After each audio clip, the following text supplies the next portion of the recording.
All right, let's take a look at how to use InDesign to set up a storyboard template. I'm going to do a 4 up here in a 16:9 ratio. So I'm going to go ahead and create a new document here, and we will do letter, so that's print, and there's our letter option, and we'll do it wide so that if it were bound it would be along the top edge, for example. And we're also going to turn off facing pages, which just is going to make it look a little easier to deal with on screen here. It's not laid out for printing like a book side by side. So hit create there, and we've got your basic 8.5 by 11 with looks like about a 1/2 inch margin there. All right, so to do 4 up, we would have 2 columns, and we can start by setting that up. We go out to layout, margins and columns, and we just change that column number to 2. And I think we'll want a little bit wider gutter here to make that look more even. Let's see what a 3 looks like. And that's a measurement, I think, picas. So if it doesn't make much sense to you, that's because it's a print thing and we don't use it much. Okay, next would be to create what's going to be our screen shape here. Now I'm going to make a default 16:9 widescreen image here. This is really important. This is where we designate the aspect ratio of everything that we're going to do up to this point, or from this point on, I should say.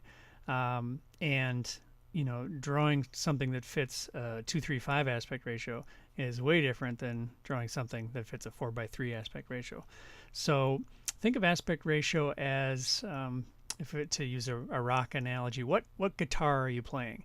Is it an acoustic guitar? Is it an electric guitar? Is it a Stratocaster, or is it a Fender, a Gibson? And each of those has their own sort of tone. And by choosing those things, we're able to be able to speak differently with the shape of the frame. So I just dropped down to anything here, and I have an aspect ratio that is not anything common. So I will go 16:9, and that's kind of small, but we can change the size of that by selecting our arrow tool, and while holding down the shift key and the command key together, click and drag until we get that to fit the space available. I'm just going to butt that up into the upper left corner there and scale it to there. I'm trying to fit it just right there. And it's just a hairline off because it's kind of a thick line. In fact, we can change the thickness of that line. It looks like it's about a 2-point line. We can make it too even, or we can go super chunk. If you're hand drawing stuff, you might enjoy having the beefier line. I'll just put something like a 2 in just so that it's kind of neutral back there. Now we can see that we'll be able to fit 2 up easily, so I'm going to just copy it to the clipboard. Our side by side is no problem. Let's see what the top to bottom layout looks like. No, we got plenty of room there.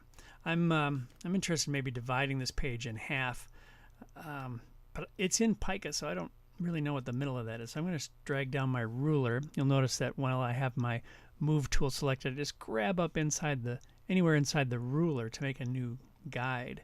As I drag it down to the bottom, I see it's 51 points tall. So half of that would be 25.5. So I missed that by just a nugget there. And I can key that in exactly 2.5. Oh, and I moved my object there, which is probably great because that's where I want it. 25.5. Must be an uneven number, so it's not letting us do that. Now I can copy and paste his buddy over here. Now what I've done here was to actually lay those out on a page, and that's fine. You could take this page and duplicate it as many times as you needed. But let me show you how to set up a master, which is maybe even better for something like this. Okay, we've already done this design work, so we don't want to lose it. So what we'll hop onto here first is to go to our pages pop-up here. That can be found right there. If it's not open for you currently, you can also go to Window and Pages, and there he is right there. And we'll actually select our number 1 here, and we'll go to Master Pages, Save as Master. And right now it's calling it B Master. That's fine. If we look at, let's edit those masters. A Master is here, and B Master, all those things that were on our page are currently applied there. So watch what happens if we click out of that with a double click onto our page 1 here, and we'll just delete our stuff. Okay, so now we've got a blank page. Maybe we have 2 pages here ready to use. So what we'll do is let's select them both, and then we'll go up here and we'll go Apply Master to Pages. And which master we're going to use? That is the B Master.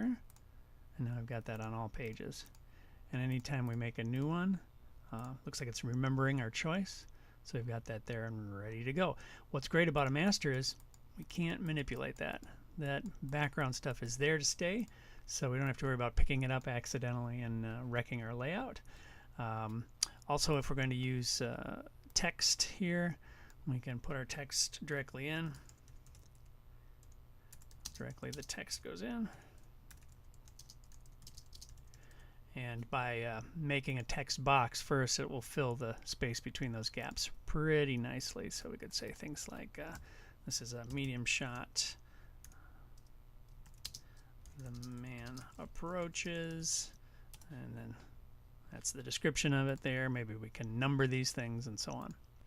The only thing that might make this better would be, we talked about, what if we were binding it up on this top edge. So yeah, maybe everything in the master slides down. Let's see what happens. Pop up here and edit that. Slide everybody down a notch. So it gives us our 3-hole punch space up here, at which point we probably want to move our little, get the ruler up, put in our sort of text box areas again. The only reason to have the guides would be that the text box, as you draw them, will align with those perfectly. And I think we close that. Let's take a look. Yeah, and it updated. My text didn't bump down, but I can do that manually. It looks like I might have a line in my document here. Yeah, it's remembering my old guide, so I can just drag that out, and now I've got more space, maybe more space for text if I want it, and room for the bind up top there, so presumably something, our 3-hole punchers would go right there, so on. So it should be clear for us. Oops, I got more holes than I need another hole on my page there. Boom, boom, boom, boom. So those are ready to go and ready to duplicate. It's going to be the same on all 3 pages and forever. So if you like that binding, you can add that to your initial design as well.